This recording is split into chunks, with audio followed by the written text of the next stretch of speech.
ಓಂ ಶ್ರೀ ಗುರು ರಾಘವೇಂದ್ರಾಯ ನಮಃ.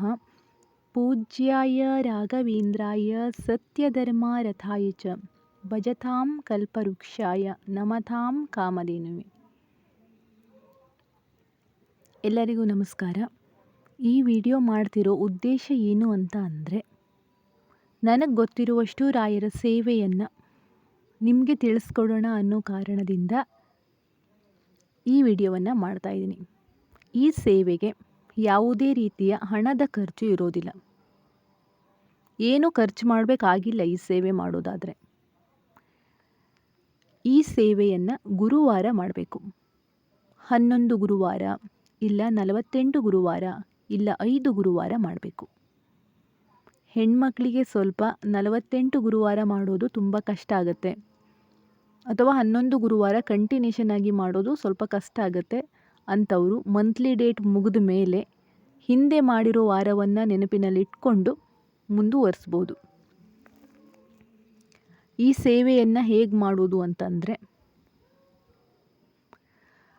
ರಾಯರ ಮಠಕ್ಕೆ ಪ್ರತಿ ಗುರುವಾರ ಹೋಗೋ ಅಭ್ಯಾಸ ಕೆಲವರಿಗಿರುತ್ತೆ. ಹಾಗೆ ಹೋದವರು ಮೊದಲನೇ ಗುರುವಾರ ರಾಯರ ಮುಂದೆ ಮನಸ್ಸಿನಲ್ಲಿ ಸಂಕಲ್ಪ ಮಾಡ್ಕೊಳ್ಳಿ. ಅಂದರೆ, ನಾನು 11 ವಾರ ಒಂದು ಸೇವೆಯನ್ನು ಮಾಡ್ತಾ ಇದ್ದೀನಿ ರಾಗಪ್ಪ, ಅಥವಾ 48 ವಾರ ಒಂದು ಸೇವೆಯನ್ನು ಮಾಡ್ತಾ ಇದ್ದೀನಿ, ಅಥವಾ 5 ವಾರ ಒಂದು ಸೇವೆಯನ್ನು ಮಾಡ್ತಾ ಇದ್ದೀನಿ. ನನ್ನ ಮನಸ್ಸಿನಲ್ಲಿರೋ ಬೇಡಿಕೆಗಳನ್ನು ಈಡೇರಿಸ್ಕೊಡಿ ಅಂತ ಹೇಳಿ ರಾಯರನ್ನು ಕೇಳ್ಕೊಳ್ಳಿ. ಒಂದೇ ಬೇಡಿಕೆಯನ್ನು ಇಡಬೇಕು. ಅಂದರೆ, ಕೆಲವರು ಸಾಲ ನೀವು ಬೇರೆಯವರಿಗೆ ಕೊಟ್ಟಿರ್ತೀರ. ಆ ಸಾಲ ನೀವು ಎಷ್ಟೇ ಪ್ರಯತ್ನ ಮಾಡಿದರೂ ರಿಟರ್ನ್ ಕೊಡ್ತಿಲ್ಲ, ಅವರು ನಾಳೆ ನಾಳೆ ಅಂತಿರ್ತಾರೆ. ಅಂಥವ್ರು ಈ ಸೇವೆಯನ್ನು ಮಾಡ್ಬೋದು. ಅಥವಾ ಆರೋಗ್ಯ ಸಮಸ್ಯೆಯಿಂದ ಬಳಲ್ತಾ ಇದ್ದವರು ಈ ಸೇವೆಯನ್ನು ಮಾಡ್ಬೋದು. ಅಥವಾ ಎಷ್ಟೇ ಇದ್ದರೂ ಮನೇಲಿ ನೆಮ್ಮದಿನೇ ಇಲ್ಲ ಅನ್ನೋರು ಈ ಸೇವೆಯನ್ನು ಮಾಡ್ಬೋದು. ಯಾರು ಬೇಕಿದ್ದರೂ, ನಿಮ್ಮ ಯಾವ ಸಮಸ್ಯೆಗೆ ಬೇಕಿದ್ದರೂ ಈ ಸೇವೆಯನ್ನು ಮಾಡ್ಬೋದು. ಆದರೆ ನೀವು ಎಷ್ಟು ಭಕ್ತಿ, ಎಷ್ಟು ನಂಬಿಕೆ, ಎಷ್ಟು ಶ್ರದ್ಧೆಯಿಂದ ಮಾಡ್ತೀರಾ, ಎಷ್ಟು ರಾಯರನ್ನು ನಂಬಿ ಮಾಡ್ತೀರಾ ಅನ್ನೋದು ಇಲ್ಲಿ ಇಂಪಾರ್ಟೆಂಟ್. 48 ವಾರ ಅಂದರೆ ಒಂದು ವಾರ ರಾಯರ ಮುಂದೆ ಸಂಕಲ್ಪವನ್ನು ಮಾಡಾದ ಮೇಲೆ 3 ಪ್ರದಕ್ಷಿಣೆಯನ್ನು ಹಾಕಬೇಕು. 48 ವಾರನೂ 3 ಪ್ರದಕ್ಷಿಣೆ ಹಾಕಬೇಕು. 11 ವಾರ 3 ಪ್ರದಕ್ಷಿಣೆ ಹಾಕಬೇಕು. 5 ವಾರ 3 ಪ್ರದಕ್ಷಿಣೆ ಹಾಕಬೇಕು. ನೀವು ಬೇಡಿಕೊಂಡ ಬೇಡಿಕೆ, ನೀವು ಸಂಕಲ್ಪ ಮಾಡಿರ್ತೀರಲ್ಲ, ಅಷ್ಟರ ಒಳಗಾಗಿ ಈಡೇರುತ್ತೆ. ಅಂದರೆ, ಯಾವುದೋ ಒಂದು ಬೇಡಿಕೆ ಇದ್ದು, ನಾನು ಈ ಥರ ಒಂದು ಸೇವೆ ಮಾಡ್ತೀನಿ ರಾಗಪ್ಪ, ಆ ಬೇಡಿಕೆ ನನಗೆ 48 ವಾರದ ಒಳಗಾಗಿ ಈಡೇರಬೇಕು, ಅಥವಾ 11 ವಾರದ ಒಳಗಾಗಿ ಈಡೇರಬೇಕು ಅಂತ ನೀವು ಕೇಳ್ಕೊಂಡಿರ್ತೀರಲ್ವ, ಆ ಬೇಡಿಕೆಗಳು ಈಡೇರುತ್ತೆ. ಹಾಗೆ ನಿಮ್ಮ ಎಲ್ಲ ಬೇಡಿಕೆಗಳು ಈಡೇರಾದ ಮೇಲೆ ನೀವು ರಾಯರಿಗೆ ಯಥಾವತ್ತಾಗಿ ಸೇವೆಯನ್ನು ಕೊಡುವಂಥದ್ದು. ಅಂದರೆ, ತುಪ್ಪದ ದೀಪ ಹಚ್ಚುವಂಥದ್ದು, ಅಥವಾ ಕಾಣಿಕೆಯನ್ನು ಕೊಡುವಂಥದ್ದು. ನಿಮ್ಮ ಶಕ್ತಿಗನುಸಾರವಾಗಿ ರಾಯರ ಸೇವೆಯನ್ನು ಮಾಡಿ.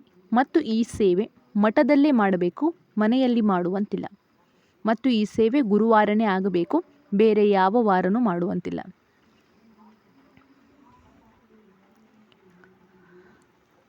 ಹಾಗೆ ಯಾರು ನನ್ನ ಚಾನಲಿಗೆ ಸಬ್ಸ್ಕ್ರೈಬ್ ಆಗಿದ್ದೀರಾ ಮತ್ತು ಯಾರು ನನಗೆ ಸಪೋರ್ಟ್ ಮಾಡಿದ್ದೀರಾ, ನಿಮಗೆಲ್ಲರಿಗೂ ತುಂಬು ಹೃದಯದ ಧನ್ಯವಾದಗಳು. ರಾಯರಿದ್ದಾರೆ, ರಾಯರು ಮಾತಾಡ್ತಾರೆ, ರಾಯರು ಹೂ ಪ್ರಸಾದದ ಮೂಲಕ ಉತ್ತರಿಸ್ತಾರೆ. ನಮ್ಮ ಸಮಸ್ಯೆನ ರಾಯರ ಮುಂದೆ ಹೇಳ್ಕೊಳ್ಳೋಣ. ನೀವು ಹೇಳ್ಕೊಂಡಿರೋ ಸಮಸ್ಯೆ ನಿಮಗೆ ಮತ್ತು ರಾಯರಿಗೆ ಮಾತ್ರ ಗೊತ್ತಾಗಬೇಕೇ ಹೊರತು ಬೇರೆ ಯಾರಿಗೂ ಗೊತ್ತಾಗುವಾಗಿಲ್ಲ. ನೀವು ಕೇಳ್ಕೊಂಡಿರೋ ಬೇಡಿಕೆ ನಿಮ್ಮ ಮತ್ತು ರಾಯರ ನಡುವೆ ಮಾತ್ರ ಮಾತುಕತೆ ನಡಿಬೇಕು. ಬೇರೆ ಯಾರಿಗೂ ಈ ಬೇಡಿಕೆಯನ್ನು ಮತ್ತೆ ಹೇಳುವಂತಿಲ್ಲ. ಈ ಸೇವೆಯನ್ನು ಮಾಡಿ ನೋಡಿ. ಎಲ್ಲ ಒಳ್ಳೆಯದಾಗಲಿ, ಎಲ್ಲರೂ ಚೆನ್ನಾಗಿರಿ. ರಾಯರು ನೀವು ಕೇಳಿದ ಎಲ್ಲ ಬೇಡಿಕೆಗಳನ್ನು ಕೊಡಲಿ. ಮತ್ತೆ ಹೇಳ್ತಿದ್ದೀನಿ, ನೀವು ಎಷ್ಟು ನಂಬಿಕೆ, ಎಷ್ಟು ಭಕ್ತಿ, ಎಷ್ಟು ಶ್ರದ್ಧೆಯಿಂದ ಮಾಡ್ತೀರೋ ಅಷ್ಟು ಬೇಗ ನಿಮ್ಮ ಕೆಲಸಗಳಾಗತ್ತೆ. ಹಾಗೆ ಯಾರ್ಯಾರು ನನ್ನ ಚಾನಲಿಗೆ ಸಬ್ಸ್ಕ್ರೈಬ್ ಮಾಡಿದ್ದೀರ ಅವರಿಗೆಲ್ಲರಿಗೂ ತುಂಬ ಹೃದಯದ ಧನ್ಯವಾದಗಳು. ಮತ್ತು ನನ್ನ ಚಾನಲಿಗೆ ಯಾರು ಜಾಸ್ತಿ ಸಬ್ಸ್ಕ್ರೈಬ್ ಮಾಡ್ತೀರ ಅವರು ಕಮೆಂಟ್ ಹಾಕಿ ಸಬ್ಸ್ಕ್ರೈಬ್ ಮಾಡಿಸಿದಷ್ಟು ಅವರಿಗೆ ನಾನು ನನ್ನ ಕಡೆಯಿಂದ ರಾಯರ್ ಫೋಟೋ ಒಂದು ಉಡುಗೊರೆಯಾಗಿ ಸಿಗುತ್ತೆ. ಕಮೆಂಟು ಮತ್ತು ಅಡ್ರೆಸ್ ಬರೆದು ಕಳಿಸಿ ಕಮೆಂಟಲ್ಲಿ.